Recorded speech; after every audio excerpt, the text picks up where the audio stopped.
But how we know we're similar or not is the level of trauma we experienced as a child, because then we know how, if we got similar triggers and if we know how to soothe one another. Now, being traumatized as a child like you were with a combination of abuse, here's the thing. Parents can traumatize you in two different ways. One can be active, where they actively abuse you, negative, physical, emotional, actually abuse you. The other can be passive, where they don't give you support and they give you neglect and they don't show concern for your emotion. Both are equally damaging. Both are. So people, when they think of trauma, they think, well, nobody hit me in the house. I can't be that. And I was never sexually abused, so I'm not traumatized.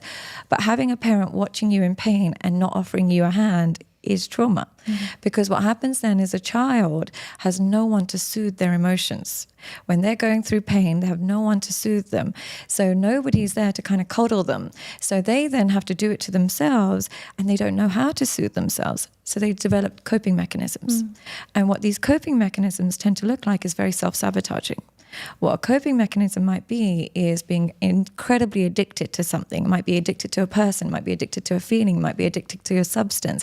But it's a way of calming yourself down, but it's false calm. It's not, the pain is still there. And it's how you know the pain is still there is the moment somebody replicates anything that reminds you of either the abuse or the neglect, you react as if they've burnt you alive. You react as if you burnt them alive, and they're going to try and give you water, but you're rejecting it and then blaming them for not saving you. That's what it really feels like when you've been traumatized. And it's really difficult because the person who's been traumatized wants nothing more than love.